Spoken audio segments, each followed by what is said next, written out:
If you grew up near the Appalachian Mountains, you already know. Folks don't just make up stories out here, they remember them. I'd love to know, where are you tuning in from, and what time is it right now? Drop it in the comments.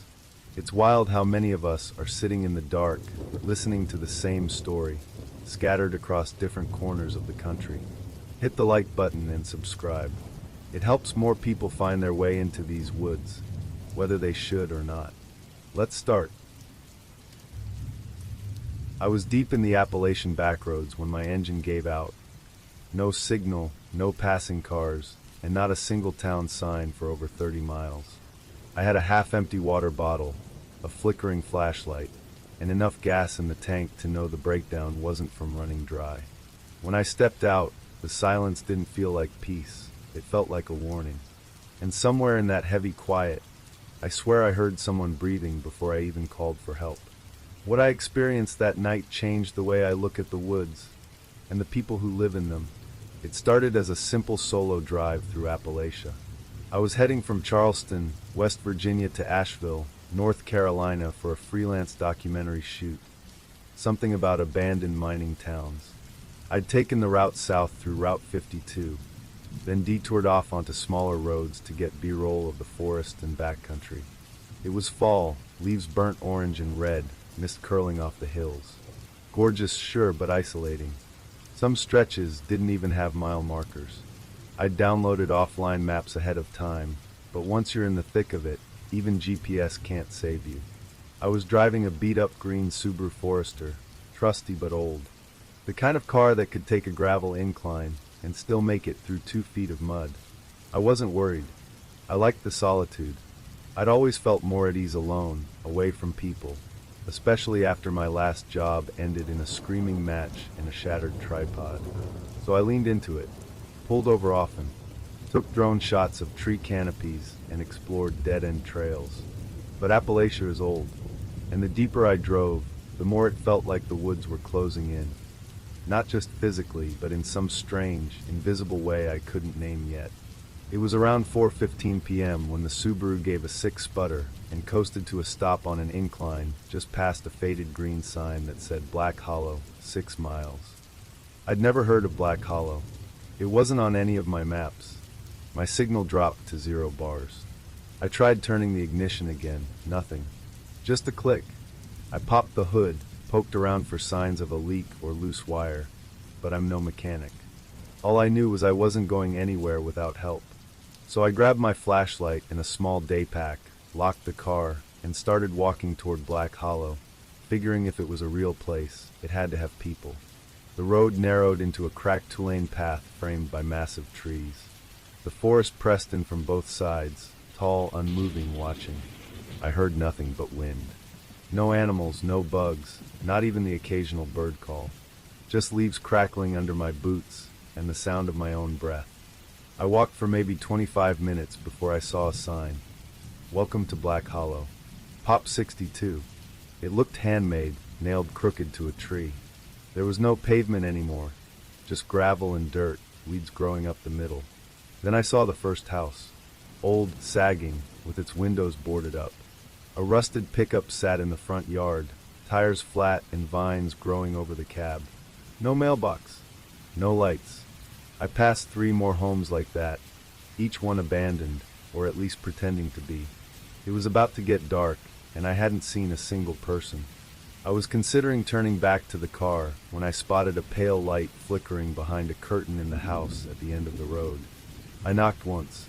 The door creaked open by itself. I stepped back, heart racing. Then a woman appeared, late 60s, gray hair down to her shoulders, wearing what looked like a housecoat made from stitched-together denim. Her eyes were glassy but sharp. "You lost?" she asked without moving. I nodded. Car broke down a few miles back. No signal. I'm just looking for a phone or somewhere I can call a tow. She stared a little too long, then nodded slow. Ain't no phones in Black Hollow, but you can sit a spell. Ain't safe out in the dark. I hesitated, but the sun had nearly dropped behind the trees, and it was getting cold. I stepped inside. The house smelled like boiled roots and old wood. No photos on the walls. No TV. Just a wooden table, a stove, and a rocking chair in the corner. "You from the city?" she asked. "Kinda. Charleston," I replied, trying to smile. She didn't smile back. "Best not mention that to the others. They don't care for outsiders." "What others?" Before she could answer, I heard movement upstairs. Slow, heavy footsteps. I turned toward the ceiling. She didn't flinch. "Don't worry none about that. My son. He don't come down." I wanted to leave. Every instinct told me to. But it was pitch black outside now, and I wasn't about to wander 6 miles in the dark woods with a dead flashlight battery. She offered me a mason jar of something warm and cloudy. I pretended to sip. The taste was bitter and earthy. I felt my stomach tighten immediately. I asked if she had any blankets so I could sleep on the floor. She said I'd take the couch. I lay there, trying not to blink. Every so often, I'd hear a floorboard creak above me. Sometimes it sounded like someone standing still. Other times like someone dragging something. Once around 2 a.m., I swore I heard a low muttering coming from the stairwell. But when I turned my head, no one was there. Just the old woman in the rocker, still awake, still watching me. She never went to bed. Around 3:30 a.m., I couldn't take it anymore. My legs were numb, and my chest felt tight. That drink had done something to me. I felt lightheaded and nauseous. I sat up and whispered, "Ma'am, I think I need to go. I'll walk back to my car." She didn't answer. I looked over and realized the rocking chair was empty. She was gone. Then I heard the stairs. Not slow, not creaky this time, heavy stomps coming fast. I scrambled up, grabbed my bag, and bolted for the door. It wouldn't open. The knob just spun in place. I kicked at it. Nothing. The footsteps were at the bottom of the stairs now. I turned and saw a man, or what used to be one. He was huge, nearly bald, but his scalp looked raw and pink. He wore nothing but torn pants and a belt with rusted tools. His mouth hung slightly open, his jaw slack. His eyes, they didn't blink, just locked on mine. He charged. I dove through the window. Glass tore my arm open, but I didn't stop. I hit the ground running, bleeding, dizzy. I didn't look back. I just ran.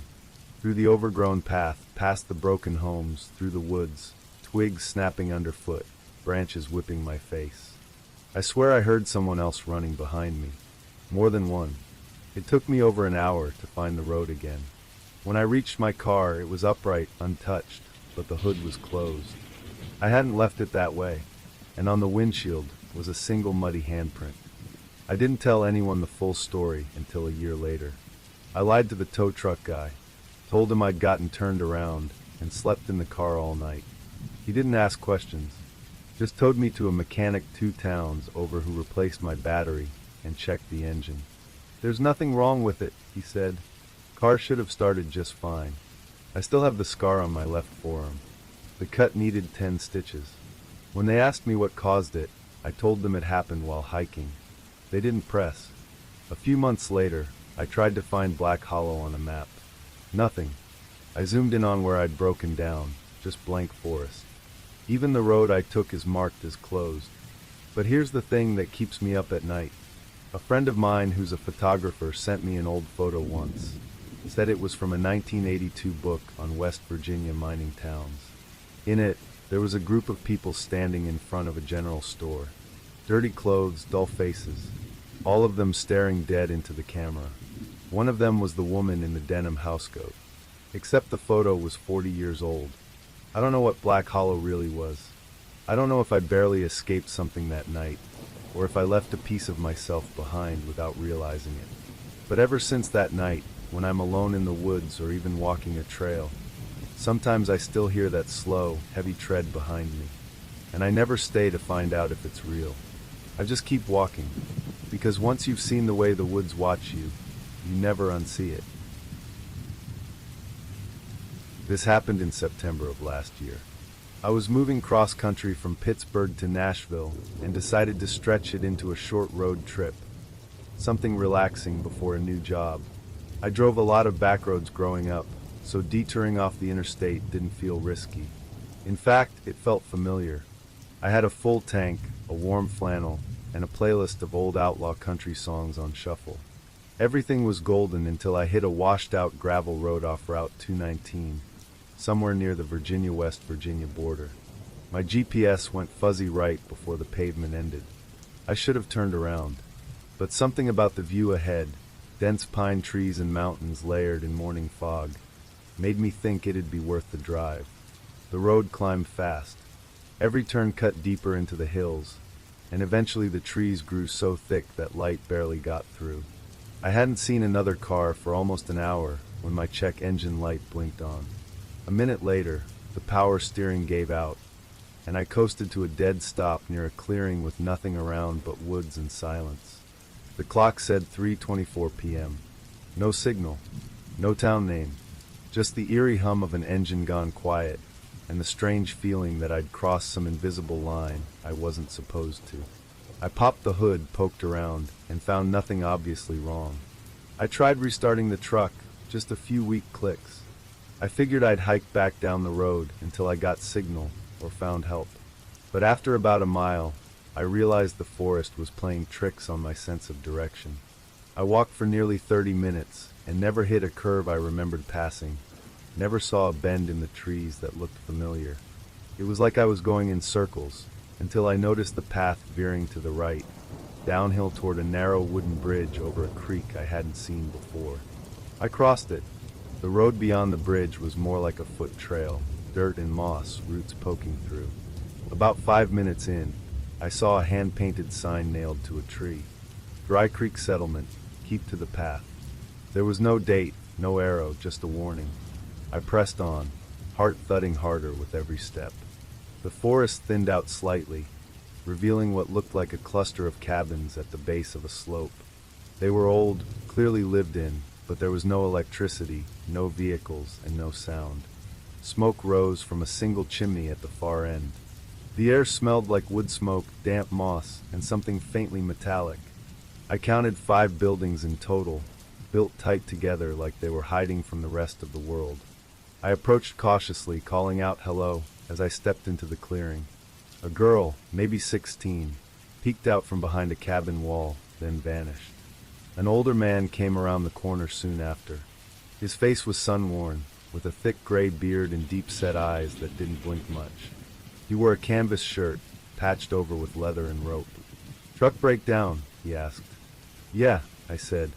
"A few miles back. No cell service. I just need help getting a tow, or a phone if you've got one." "No phones here," he said flatly. "But we got beds. You're welcome to rest. Someone will walk you out in the morning." I thanked him, hesitated, but followed when he turned. He led me toward a cabin with a heavy wooden door and told me his name was Elias. Inside, it was dark, only lit by a lantern on a hook. The walls were bare logs. A small cot sat in the corner, next to a water jug and a pile of folded blankets. There was no lock on the door, no windows, and something about the quiet made my skin crawl. "Dinner's at sundown," Elias said, then walked away. That night, I sat at a long table with maybe a dozen people. No one spoke above a whisper. They ate with wooden utensils. Everything tasted like roots and broth, no salt. A woman with long white hair kept staring at me like I was a stray animal. When I asked how long they'd lived here, she said only, "long enough."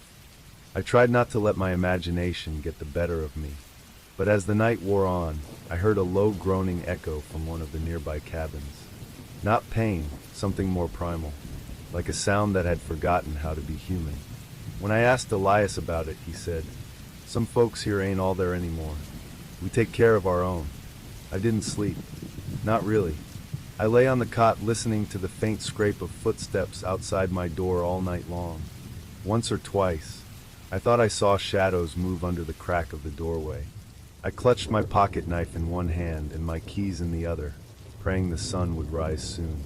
At dawn, Elias knocked and said it was time to go. But instead of heading back toward the road, he led me deeper into the woods behind the settlement. "This isn't the way I came," I said, heart racing. "Shorter path," he grunted. Something was wrong. I could feel it.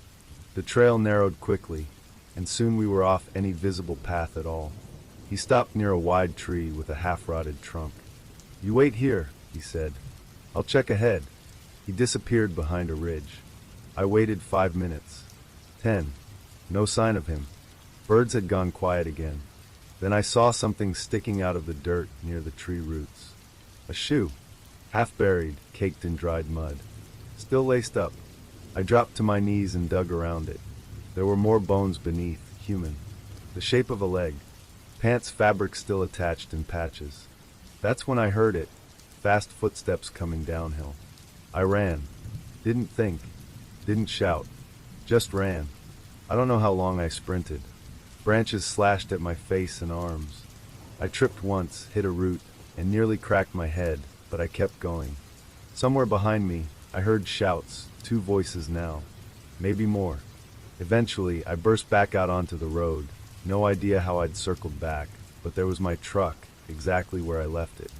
I jumped in, turned the key, and it started. No delay. No stalling. I peeled out so fast I nearly fishtailed off the mountain.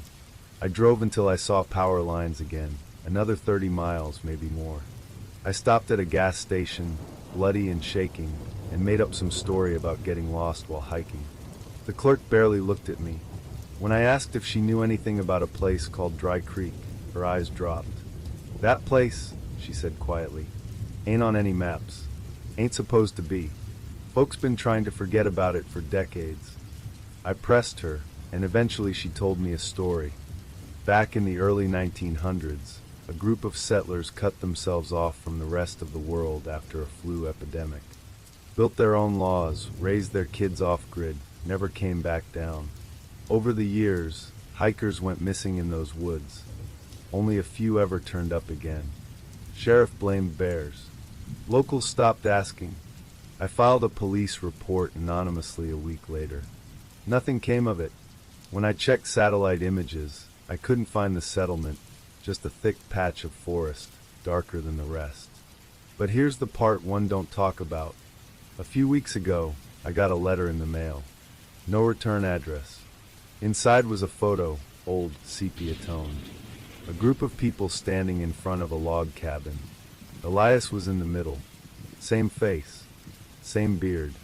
But the photo was dated 1934. I don't know what Dry Creek really was. I just know I wasn't meant to leave it. And every night since, I checked the woods behind my house. Because once something from that place finds you, it doesn't always stay in the mountains. I thought I was just passing through. A small detour on the way to see my brother in West Virginia. Nothing more. But that coal town? That wasn't just some forgotten place on a map. It felt like it had been waiting for someone like me. And by the time I realized I should have turned back, I couldn't. Because the road behind me was gone. It was early November, the kind of crisp mountain evening where the sun starts dipping by 6, and the whole sky turns that deep peach color. I'd been driving since morning from Charlotte, taking my time through the winding roads of southern Appalachia, trying to avoid interstates. I like quiet back roads. I always have. But this time, I was driving my late uncle's old 2004 Ford Ranger. No GPS, no Bluetooth, and only one working speaker on the radio. I had a paper map in the glove box and a full tank of gas. I figured that was all I'd need. Around dusk, somewhere near the Kentucky border, I pulled over at a gas station outside Boonville to check my route.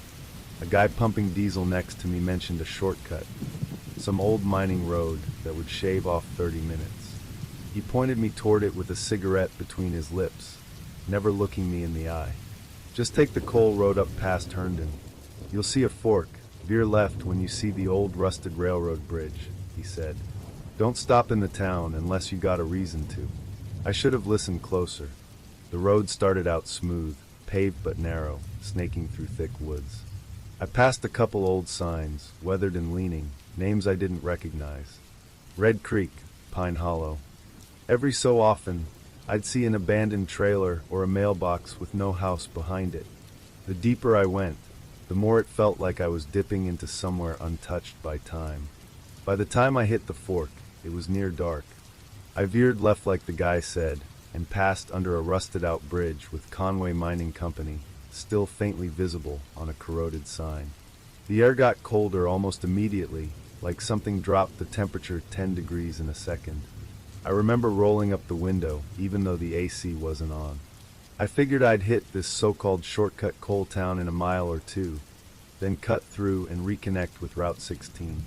But as the road narrowed and the trees began to thin, I came upon it. Conway, the sign read, nailed crookedly to a post. It was nearly dark now, and the only light came from the orange glow of my headlights bouncing off dusty windows and warped wood siding. The place looked like it hadn't been touched since the 70s. Boarded-up shops, a church with shattered stained glass, rows of identical miners' homes, slouched like tired men on a porch. Not a single person in sight. I kept driving, slow, tires crunching gravel. That's when I noticed something off. Every house had a curtain, same thick green fabric, pulled halfway open. Same angle, same height. It was like they were all peeking out, watching. Then I saw it, a silhouette behind one of the curtains. Still, upright, just standing there. I thought maybe it was a trick of the light, but I saw it again. This time a different house. Another curtain, another still figure. The hell? I sped up, past what looked like a coal processing facility.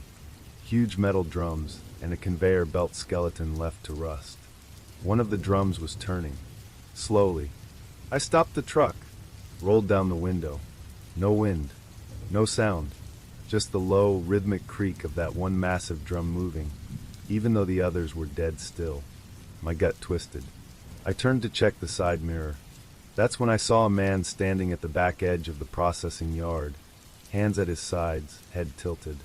His face was shadowed, but I could feel his eyes locked on me. I gunned it. Every house I passed, more silhouettes behind curtains. One moved, jerked back fast like it hadn't meant to be seen. My hands were shaking on the wheel. The town kept going. It felt longer than it should have. I didn't stop, didn't blink. I reached a crossroad with a rusted-out yield sign. The map didn't show a split there. There were 3 options, and none of them looked promising. My headlights flickered.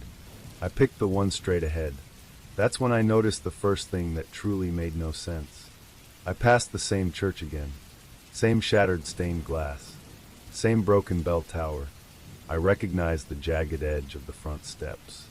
I had looped back, but I hadn't turned. I was driving forward the whole time. Panicking, I pulled over and yanked the map from the passenger seat. No Conway, no Herndon, no fork, no shortcut. I tried my phone, no signal, not even a bar. That's when I heard the knocking.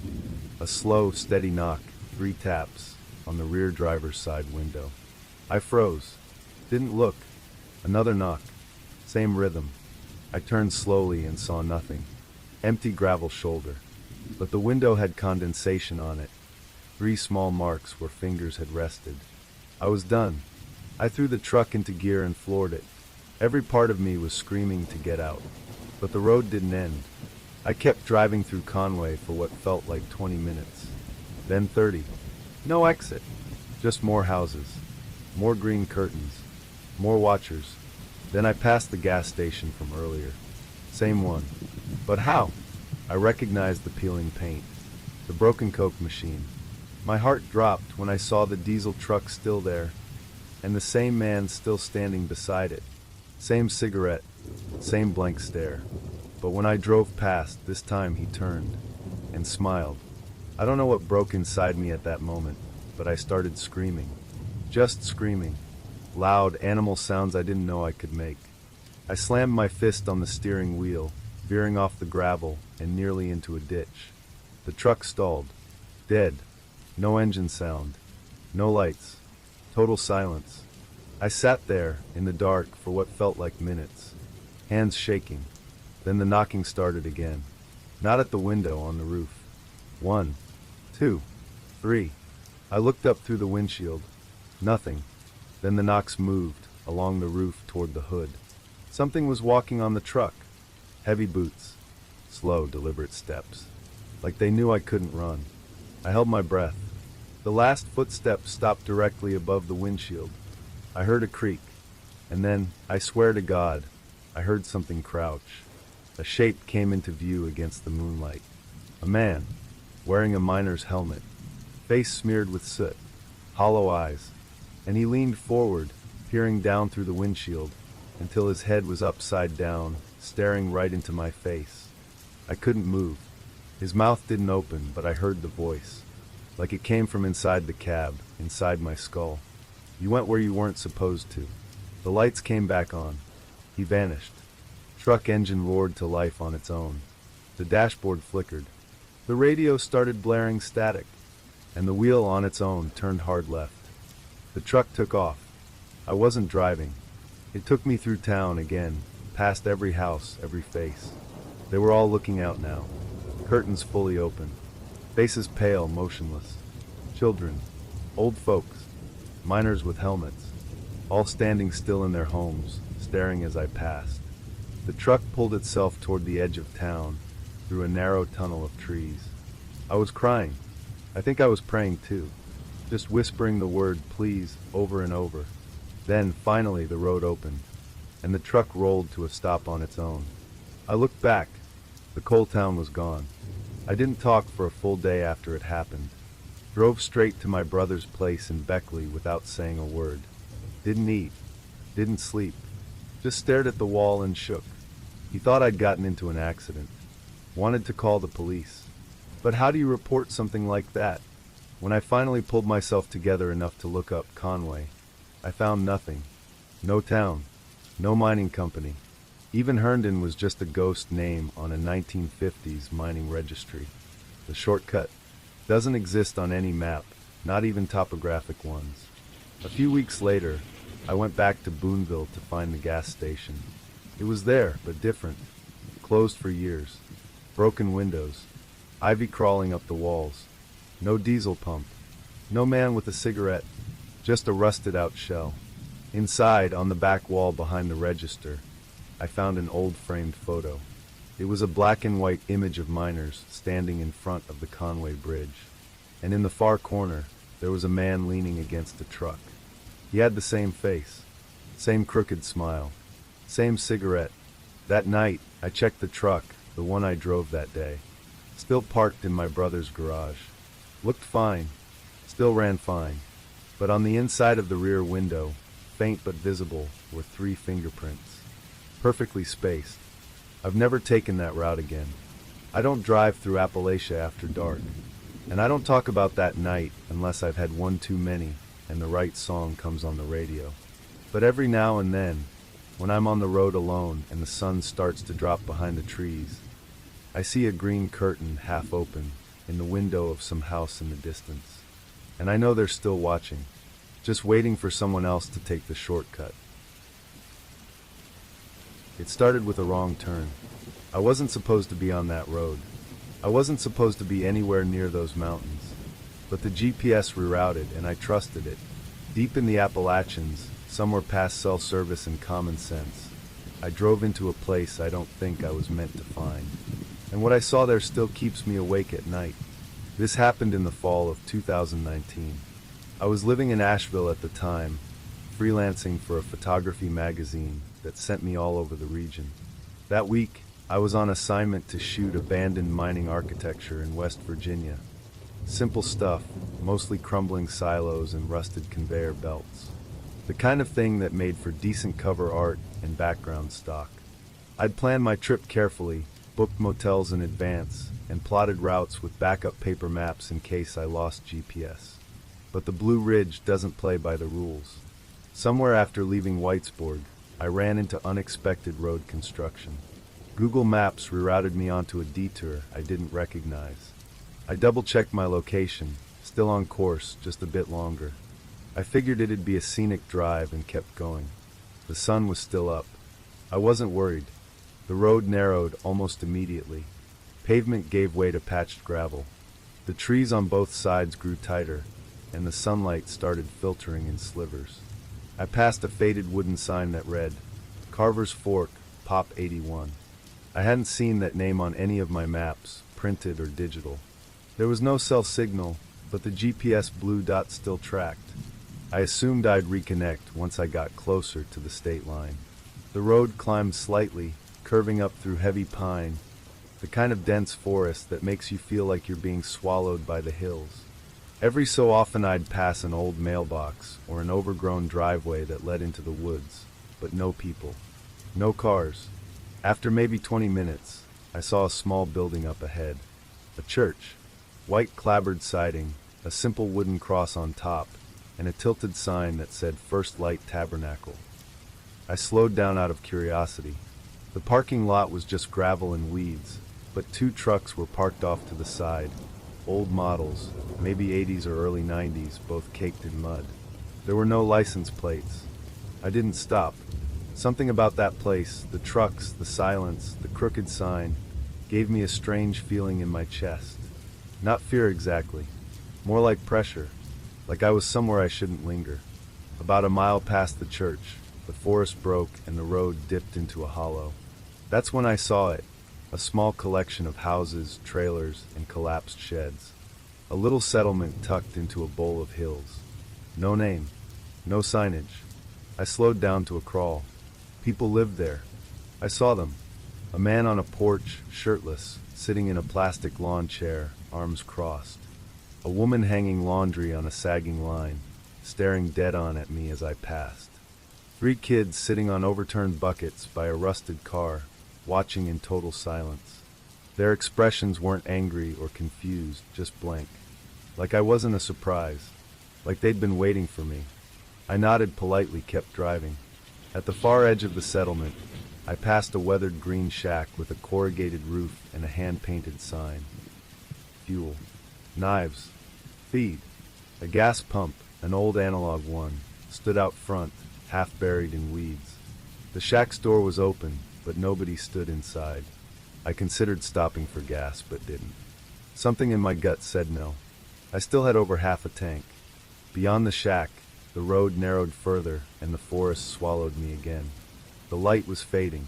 I kept checking the time and calculating how long until I reached the next town, supposedly 30 minutes out. But the GPS had stopped moving. My blue dot was frozen. No signal. No recalculating. Just stuck. I kept driving. At one point, I passed a rusted van in a ditch, half covered in moss. Looked like it had been there for years. A deer skull was mounted on a stake next to it. Not art. Not decoration. It looked like a warning. The forest was too quiet. I turned off the radio and listened. No birds. No bugs. Just the crunch of gravel under my tires. It felt like the trees were pressing in, tighter and tighter. I gripped the wheel and drove faster, hoping for a break in the woods. Then I saw the sign. It was nailed to a tree, freshly painted. Stop. No through road. Turn around. I hit the brakes. My heart thumped. The road ahead twisted into a dark tunnel of pine. There were no side roads, no driveways, no place to turn. I was boxed in. I shifted into reverse and started backing up, slow, careful. That's when I saw someone in my side mirror, just behind the tailgate, standing perfectly still in the road. Too far to make out details, but definitely a person. I froze, watched the mirror. They didn't move. I eased the truck forward again, faster this time. No more backing up. When I looked in the rearview mirror again, they were gone. My nerves were shot, but I couldn't stop. The road ahead was tighter now, almost like a footpath. Branches scraped both sides of the truck. I was breathing fast, eyes flicking between shadows. That's when the trees opened, just slightly, and I saw the cabin. It was off to the right, maybe 20 yards into the woods. Old but intact. Wood planks, tar paper roof, single window lit from inside. Someone lived there. I slowed down, not to stop, just to process it. And that's when a figure stepped out from the porch. A man, middle-aged, wearing coveralls. He didn't wave, didn't call out, just stared. His hands were empty, but I could see them twitching, like he wanted to grab something. My gut clenched hard. He took a step toward the road. I pressed the gas, but the road was gone. No exaggeration. Past the cabin, the road ended in a pile of collapsed timber and washed out mud. No way through. I slammed the brakes. My truck skidded slightly on loose gravel. I sat there, engine humming, staring at the impassable mess. I turned to look behind me. The man was already on the road, maybe 30 feet back, standing dead center in the path. Not running, not yelling, just standing. Another person had joined him, a younger man in a red flannel, holding something long and metallic. A pipe maybe. They were blocking the road. I threw the truck into reverse again, gunned it, tires spraying gravel. The younger one stepped aside, just slightly, not enough to let me pass without risk, but enough to make it clear they wanted me to try. I didn't stop, didn't wait. I drove, swerved between them. One of them slapped the side mirror, hard, but I didn't look back. My window was down, and I heard a voice call out, deep. Flat, you'll be back. I didn't breathe again until I saw the church. Somehow, I swear, I came out the same way I entered. The church parking lot. The tabernacle. The two mud-covered trucks. Only now there were people there. Half a dozen of them. Men in worn flannel, a woman holding a baby. All staring at my truck as I rolled past, not blinking. I pushed the pedal to the floor. When I finally hit paved road again, my body almost gave out. I had to pull over and throw up on the side of the truck. My hands were shaking. I checked my phone, signal back, GPS moving. I was less than 10 minutes from my original route. I hadn't gained any time. If anything, I'd lost an hour. That night, in a motel near Pineville, I tried to look up Carver's Fork. Nothing. No town listed. No population. No photos. I searched for First Light Tabernacle. No results. I even tried reverse image, searching the one blurry photo I took of the church on my DSLR. Nothing came up. A week later, I told a local historian about what happened, an older man who ran a museum in Beckley. He listened silently, then said something I'll never forget. There are hollers in these mountains that never made it to maps, places where the lines blurred a long time ago. You ain't the first to come out rattled, but you're one of the lucky ones. I pressed him for more, but he wouldn't say another word. Just offered me coffee and told me to stick to highways. I haven't gone back. I don't even take back roads in the Appalachians anymore. Too many things hiding behind trees. Too many faces that don't blink. But sometimes, when I'm driving late at night and I see a gravel turnoff winding into the dark, I swear I feel a pull in my chest. Like something wants me to come back. And the worst part, a small part of me still wants to see what would have happened if I hadn't turned around. This happened in the spring of 2021, right when the weather in North Carolina was starting to warm up, but the crowds hadn't yet returned to the trails. I was driving a loop through the Blue Ridge, solo camping out of my SUV, trying to unplug from work and get back in touch with whatever part of me had gone numb from too much screen time. I had a few hikes pinned on my phone, mostly less traveled ones near the Tennessee border, places where you could go hours without seeing another soul. One of those spots was supposed to be a short detour near Hot Springs, an old trail that wrapped around a forgotten fire tower. It looked promising on satellite view. A local hiking blog called it the perfect off-grid loop. But when I turned onto the access road, I found the entrance blocked by a fallen tree. That should have been the end of it, but instead of turning around, I spotted another dirt trail branching off about 100 yards back, rougher, less traveled. Curiosity won. I backed up and took it. Right away, the trail felt different. It wasn't just a rougher road, it felt abandoned. The gravel gave way to packed dirt, riddled with ruts and patches of overgrowth. Branches scratched against the sides of my car. I slowed to a crawl and rolled down the window to listen. No wind, no birds, not even bugs. About a mile in, the woods on either side got unnaturally thick. Pine and poplar trees twisted close together, forming a canopy that blocked most of the sunlight. The inside of my car dimmed.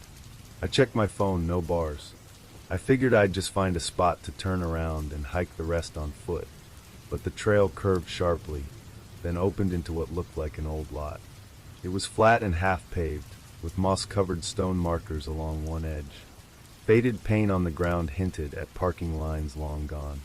There was a rusted-out trailhead kiosk near the treeline. No map, no info sheet, just a wooden frame and empty staples. Something about that lot felt frozen in time. I parked, laced up my boots, grabbed my water bottle and camera, and stepped out. Right away, I noticed something weird. There were no recent tire marks in the lot. Not even mine. The dirt looked undisturbed. No footprints. No trash. No cigarette butts. Just pine needles and silence. Still, the trail was visible, a narrow path leading into the woods behind the kiosk. I figured maybe it was just forgotten, not forbidden. I started walking. The trees were tighter than I expected. Branches brushed my shoulders, even as I stayed on the trail. The air felt heavy, humid but cold, like the kind of temperature you only feel in basements or caves. I took maybe 50 steps before I heard the first sound, a distant crunch, like a footstep. I stopped, listened. Nothing.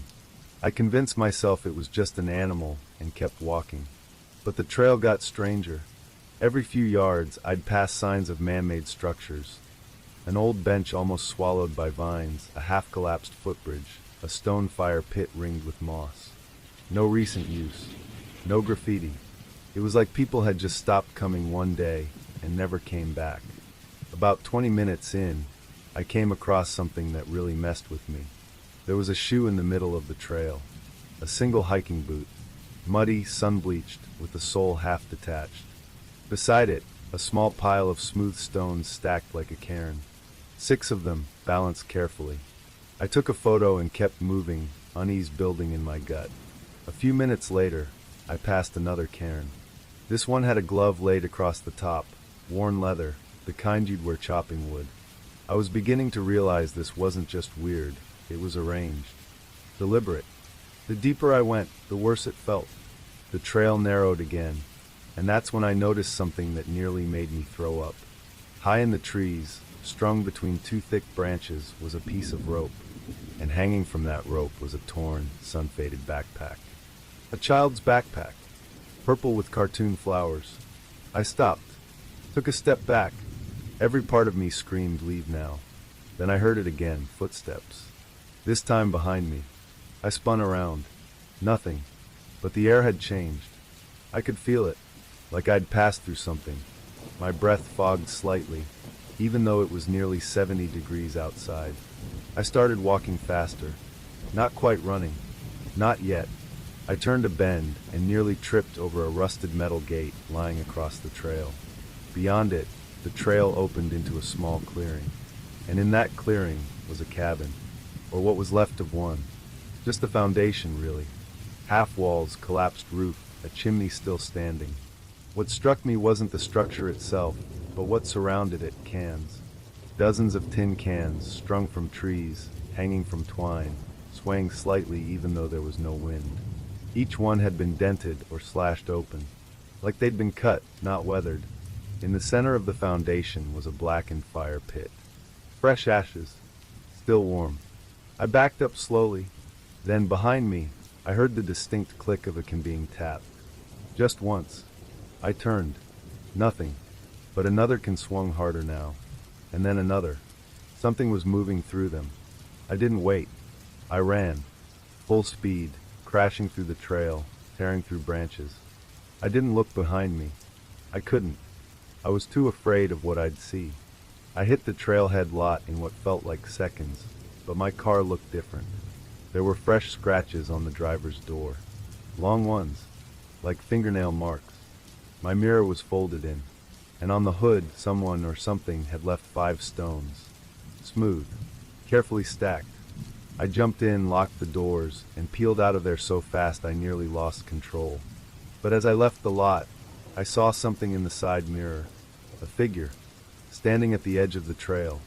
Not moving, just watching. I didn't tell anyone about it right away. I went back to Asheville, unpacked, scrubbed the scratches off the car. I even deleted the photos. But the one of the boot, and the cairn, I still had that. It's how I know it happened. A few weeks later, I tried to retrace the path on Google Earth. No luck. The fallen tree was gone in Street View. The offshoot trail didn't show up.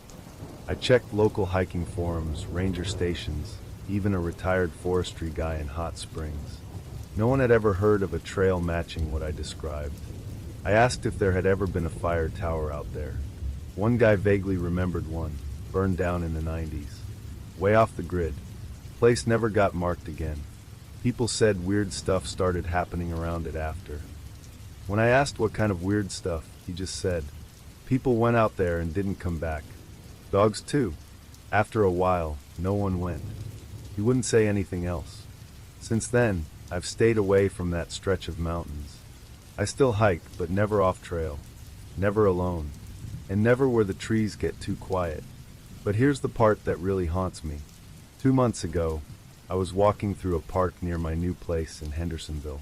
A totally normal afternoon. Families, dogs, sunshine.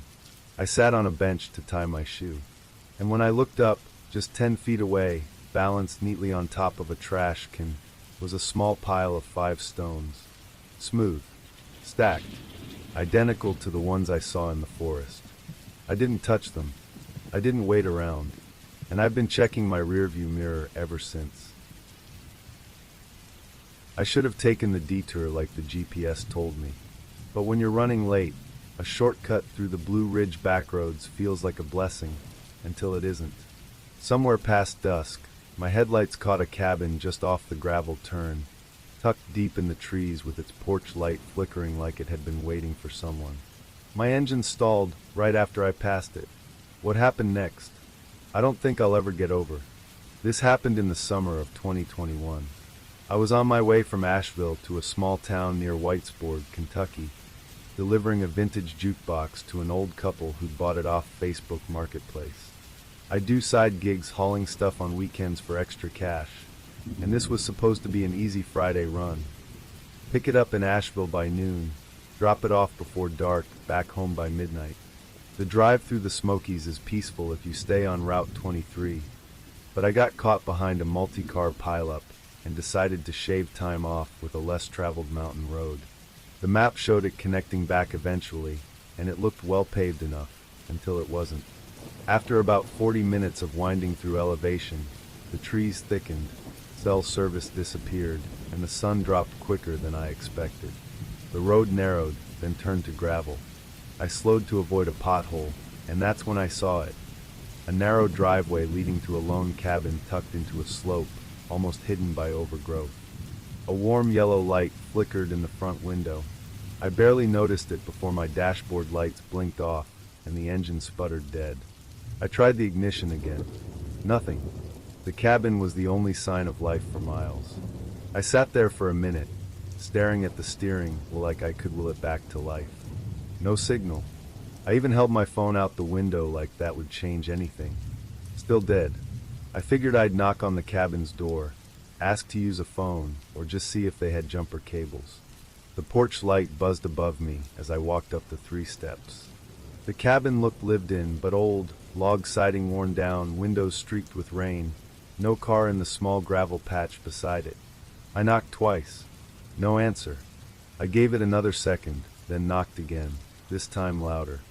That's when I heard something move inside. Footsteps. Slow dragging. Then silence. I called out, "Hello?" My car broke down. Just need to use a phone. No reply. I waited, but something about the air made my skin crawl. The porch light flickered harder, buzzing louder. Before I could decide to leave, the door creaked open, just a crack. Enough to see part of a figure. A man, I think, wearing what looked like coveralls. He didn't say a word. Just stood there. "I just need a phone," I repeated. "Or maybe you've got jumper cables?" He still didn't answer. He just stepped back, slowly, leaving the door open. I took that as a yes, against my better judgment. I stepped inside. The cabin smelled off. Damp wood, burnt food, and something faintly metallic. The lighting inside was dim, just an old standing lamp in the corner with a weak yellow bulb. The man had disappeared down a hallway to the left. I stood in the living room, unsure what to do. "Sir?" I called out. No answer. That's when I noticed there were no family photos. No furniture beyond a dusty couch, a broken-down recliner, and a single shelf with canned goods. The kitchen in the back looked unused. I took a step toward the hallway. That's when I heard a soft creak behind me. I turned around. Another man, This one, thinner, older, stood near the back door. He wasn't there before. He wore an old flannel shirt and jeans, barefoot, and stared at me with wide, unblinking eyes. His lips moved like he wanted to speak, but nothing came out. I froze. I think I'll just wait outside," I said, already stepping back toward the front door. The moment I turned, the door slammed shut in front of me. I spun around. Both men were gone. I was alone. I grabbed the doorknob and twisted. It was locked. I yanked. Nothing. I pulled harder and started shouting, "Hey, what the hell is this?" Footsteps echoed from the hallway again, fast this time, almost frantic. But no one came out. Instead, I heard a heavy scrape, like furniture being dragged across the floorboards upstairs. There was an upstairs? I hadn't noticed a staircase before. I started backing away, looking for any tool, anything I could use to pry the door open. That's when I noticed the window near the couch was nailed shut from the inside. So were the others. Every window I checked had been sealed with wooden planks, some recent, some old. I ran to the kitchen, searching drawers. Empty. No silverware. No dishes. Just dirt and dust. Then I heard it again, dragging footsteps. But this time, right above me. I looked up. There were holes in the ceiling. Small, like someone had pulled out light fixtures but never replaced them. And through one of them, I saw an eye. Watching. I bolted to the door again, ramming my shoulder into it. Once. Twice. A third time, and it cracked open. I didn't even look back. I sprinted to my car, slammed the door, and twisted the key in the ignition out of sheer desperation. It didn't start. Again. I screamed into the wheel, punching it like that would help. Then the porch light went out. That cabin door creaked again, and something started walking toward me. I fumbled with the key again and again. Nothing. The figure walked slowly down the steps, but this time it wasn't dragging its feet. It was purposeful. A second figure stepped out behind it, taller, maybe broader. They were both backlit by the faint moonlight. I couldn't make out their faces, only the way they moved, calm, mechanical, like this wasn't the first time they'd done this. I locked all 4 doors, held my breath, and reached under the seat for the tire iron I kept from an old road rage scare. The taller one circled the car, while the other just stood by the driver's side window. He leaned in, peering through the glass. I met his gaze. He smiled. Not a friendly smile. More like someone savoring something. He tapped the glass with one finger slowly. Tap, tap, tap. Then he raised something, a set of keys. My keys. He must have taken them while I was inside. I gripped the tire iron harder, heart pounding. Then I remembered something, an old trick. I popped the hood and ran out the passenger side, leaving the door open. I sprinted to the front, jammed the hood open, and reached down to knock the battery cables loose. I didn't have a plan. I just needed something, anything, to break their rhythm. One of them shouted. It was the first sound either of them had made. The shout wasn't words. It was more like a grunt of alarm. The taller one lunged. I dodged, bolted down the hill into the trees, praying I wouldn't trip. I heard them chasing me. Heavy steps. Snapping branches. I didn't look back. I ran until I couldn't hear them anymore. Until I found the road again. A pair of headlights approached. A pickup. I jumped into the middle of the lane, waving like a maniac. The truck stopped and the driver, a hunter in his 60s, took one look at me and said, "Jesus Christ, son. What happened?" I just said, "Please drive. Now." The guy took me straight to the nearest police station, about 30 minutes west in Norton. I told them everything. Every detail. The cabin, the men, the sealed windows. The eye watching me from the ceiling. A deputy took my statement, called in a search team, and gave me a place to crash for the night. I didn't sleep. Just laid there, staring at the ceiling, hearing the faint echo of that slow tapping on my window. Next morning, the cops drove back out to the road where I'd broken down. My car wasn't there. The turnoff where the cabin had been. Gone. No driveway, no trail, nothing but trees and rock. I rode with them the whole stretch. I saw the same landmarks, an old rusted signpost, a ditch full of tires, but no sign of the cabin. I felt like I was losing my mind until one of the younger deputies looked at me and said, "You're not the first to say that." He wouldn't elaborate, just muttered, "People come out here thinking they're saving time. This road's got a reputation." I asked what kind of reputation. He said nothing, just stared ahead like it wasn't his story to tell. I never went back to that area. Sold my car a month later. Couldn't sit in it without sweating. I still don't drive past dark if I can help it. And I never, ever take back roads through Appalachia anymore. I don't care how late I'm running. Sometimes I still wake up thinking I hear tapping at the window. And in those moments, I remember that look in his eye, like he was welcoming me back. I thought I'd seen rural. I'd driven through some rough, tucked away places over the years. But nothing prepared me for that stretch of forgotten Appalachia. My car broke down somewhere outside of a county I'd never even heard of. There were no road signs, no cell service, and no houses for miles. Just me, a silent forest that felt like it was listening, and an old man who said, "You should have turned back before sundown." It was supposed to be a simple 2-day drive. I'd taken time off between jobs and decided to avoid the interstate, opting for the slower, winding routes through the Appalachian region. I had an old Toyota Camry loaded up with nothing but a backpack, my DSLR, and a cooler with sandwiches and water. The goal was to enjoy the ride, snap some mountain shots, and spend the night at a roadside motel somewhere along the Virginia-Tennessee border. The first day went smoothly. I passed through charming towns, pulled over for scenic overlooks, and got a few good shots of abandoned barns and fog-wrapped hills. On the second day, I took a wrong turn off Route 19 near a gas station that had been boarded up. I figured I could reconnect to my intended path, using an alternate road I saw on Google Maps before signal dropped. The road looked thin and remote, but it curved right back to the main highway, or at least it was supposed to. What I didn't realize was that I had entered a place that wasn't really on the map anymore. The road narrowed with every mile, turning from pavement to gravel, then gravel to dirt.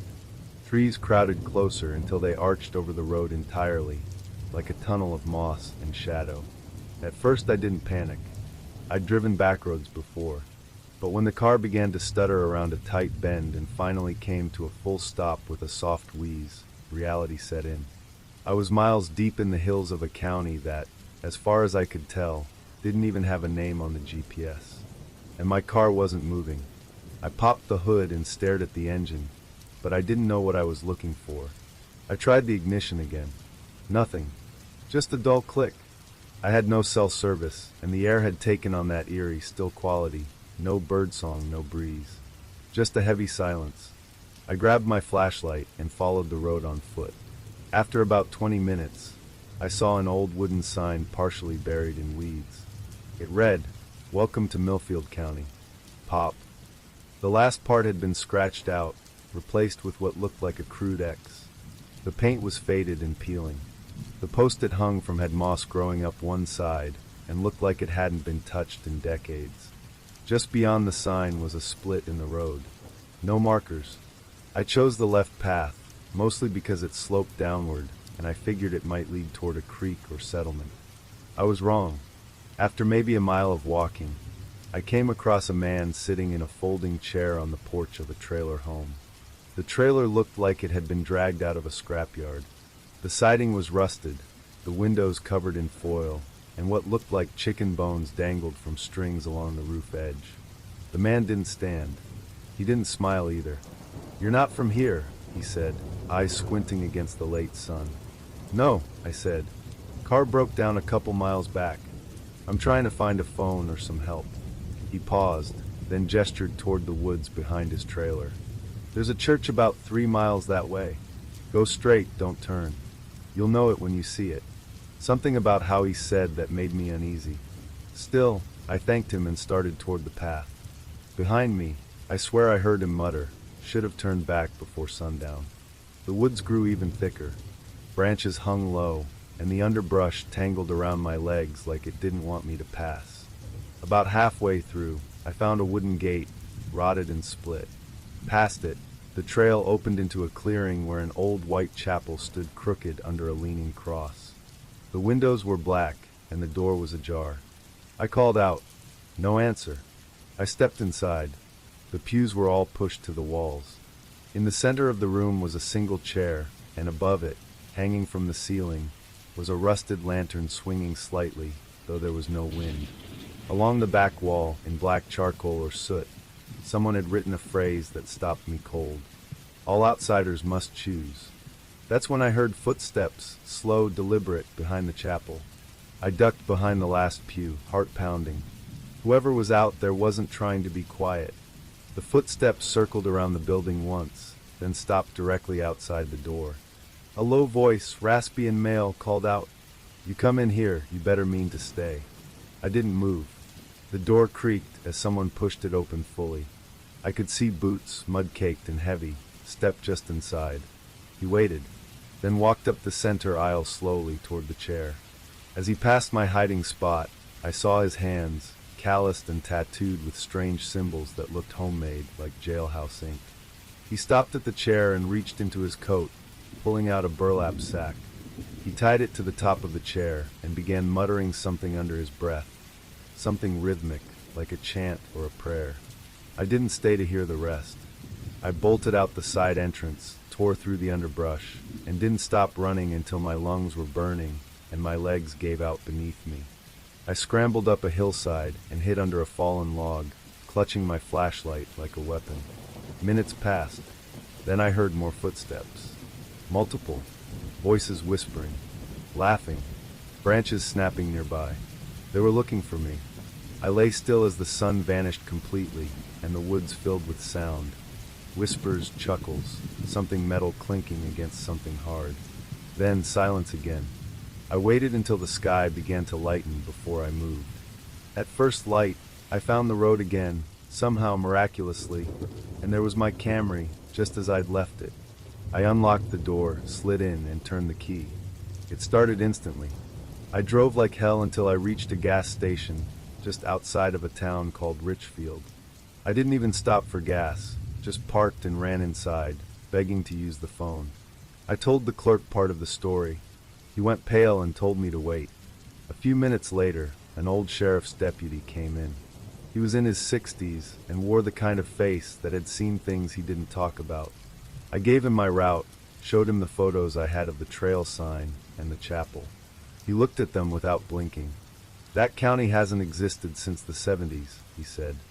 Millfield was dissolved after the state found out the last family hadn't paid taxes in over 50 years. They cleared most of it out, but some stayed behind." "Stayed where?" I asked. "In the woods," he said simply. "Where they always been." When I tried to show him the exact location on my phone, my GPS scrambled again. The spot where I broke down just showed up as blank forest. No road, no trail. He told me I should count myself lucky and not try to go back. For weeks after, I kept dreaming of that chapel. I'd see the chair, the lantern, and hear the man's voice again. "You come in here, you better mean to stay." And sometimes late at night, I swear I hear a soft creak outside my window, like a chair slowly rocking.